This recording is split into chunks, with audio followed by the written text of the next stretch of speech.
Minaj and her husband, Kenneth Petty, a lawsuit accusing them of harassment and intimidation, among other charges. We believe that all women's voices have the right to be heard, which is why we invited her to come here today. Please welcome Jennifer Huff and her lawyer, Tyrone Blackburn. Welcome, guys. Yeah, welcome to the show, Jennifer and Tyrone. Jennifer, I know this is not an easy thing for you to do, so we're going to take our time. After being silent for so long, why are you here speaking up today? I'm tired of being afraid.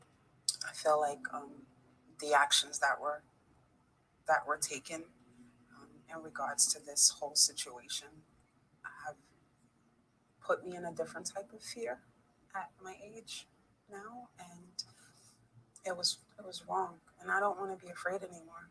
So the only way not to be afraid is to continue to speak up. Jennifer, I'm going to read because I don't want to make a mistake, because this is an important story.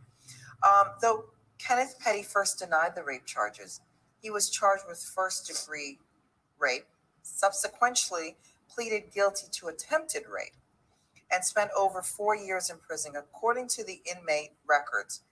Did you feel that justice was served? I don't think I thought about justice per se, because I was still blaming myself. I thought it was something that I did or didn't do. So I don't think I thought about if I got justice.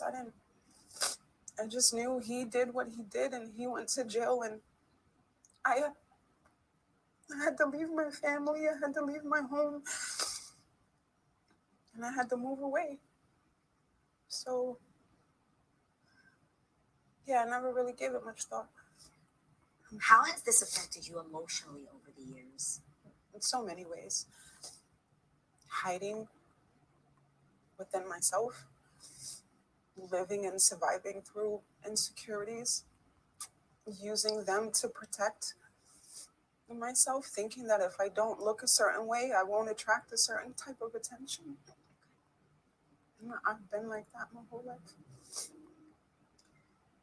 Jennifer, let's move forward. When it was announced that Kenneth Petty was marrying Nicki Minaj, what was your first thought about that news? I was so afraid of being found out. I was so afraid of being known as the person he violated, and I didn't want that. You know, it's Nicki Minaj. Damn.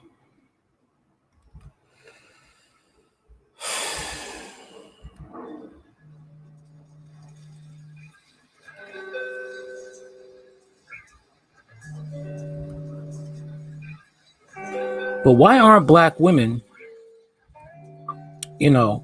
coming for Nicki Minaj? That's what I want to know. Why aren't they coming for Nicki Minaj? I mean, she tried to bribe Jennifer Ho to recant her story so her husband wouldn't have to register as a sex offender.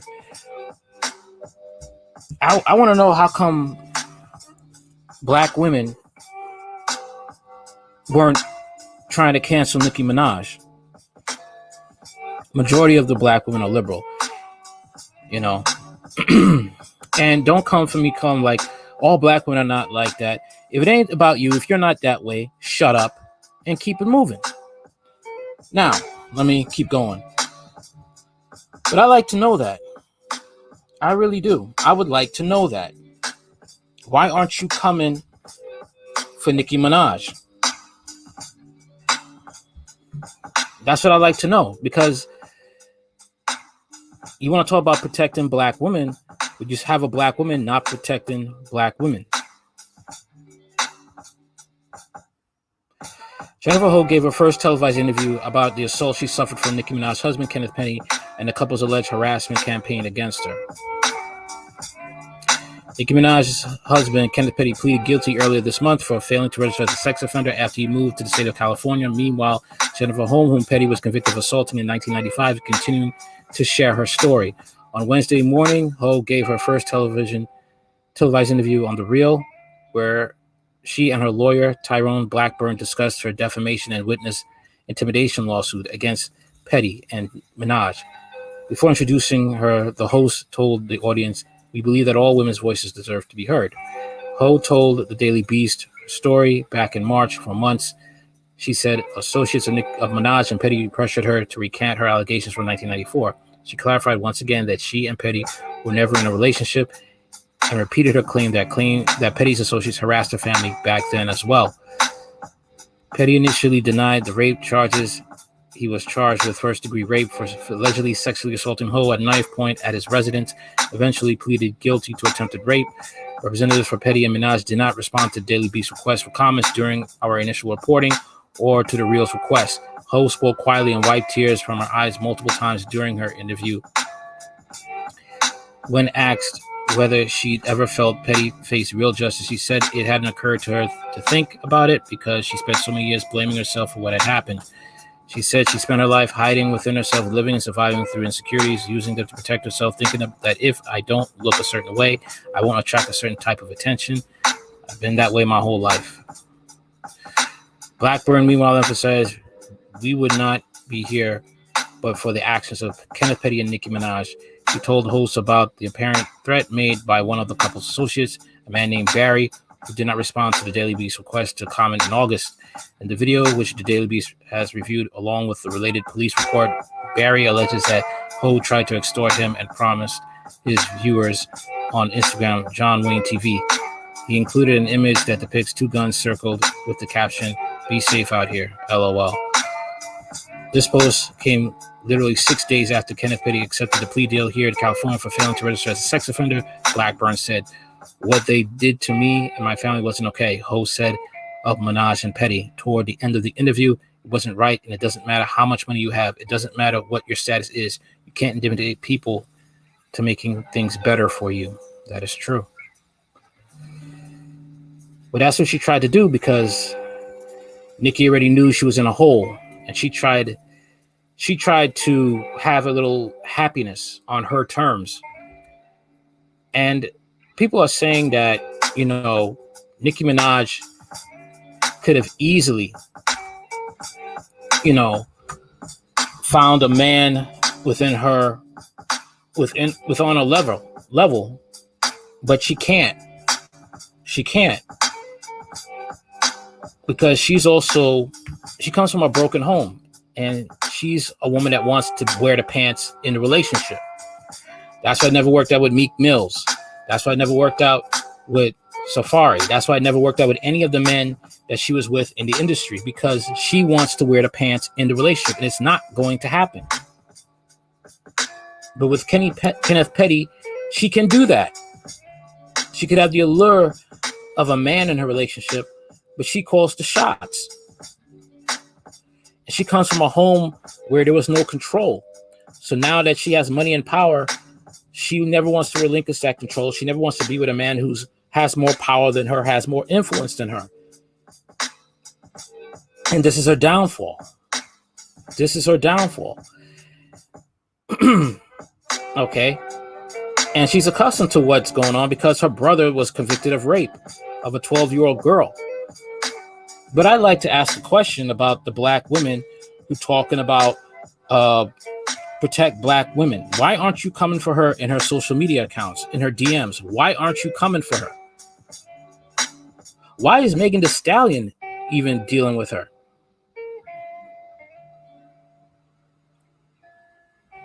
That's what I'd like to know. Why are any females in the industry still wanting to deal with her? I'd really like to know that.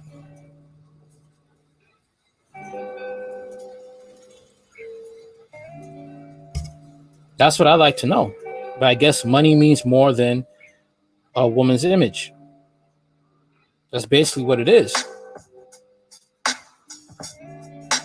But in the black community, I guess the fact of the matter is that you have women in the black community dating men like Kenneth Petty, because those are men that could easily control. They can easily manipulate. They don't have to deal with a man that's going to bark back and give orders and is going to fight for control, or is going to just leave. Kenneth Petty has nowhere else to go. That's another reason why why Nicki is with him. He has nowhere else to go. He's not a Drake. He's not a Meek Mills that has things to lose. So he has to stay there. Drake and Meek Mills, they could leave. Safari could leave. Not Kenneth Petty. He has nowhere to go. Literally nowhere to go. And that's why you have black women flocking to Nicki Minaj, because they're from the same environment and they want power over men. That's what they want. They want men that they can control, and they can't get that from regular men. But men that are from the gutter, men that have records, that can't get regular jobs, can't see themselves with the pride of, I'd rather live in a cardboard box than live with a woman that wants to control me.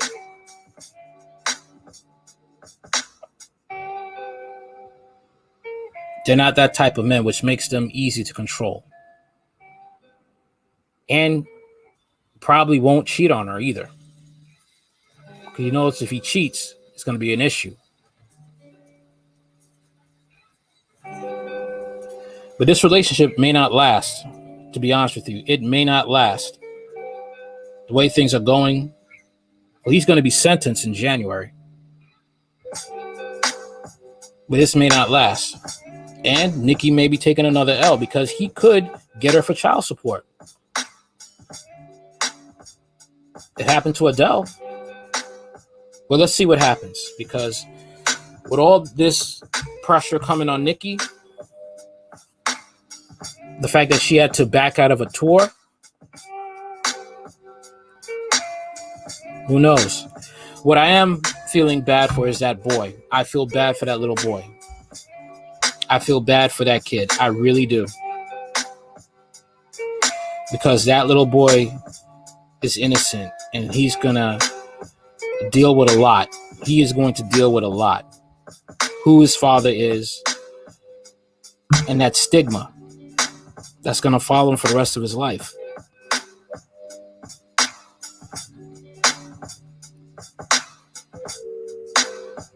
It's messed up. The ones who suffer the most are the kids. The kids suffer the most. That's what I could say. All right. So, what do you think in the comments? What are your thoughts in the comments? What do you think about this? Let me know in the comments section. What's up, 494-1933-1? I'm on Bigo Live too. Nothing much. I'm just chilling, giving a live stream. All right. Till next time. Later.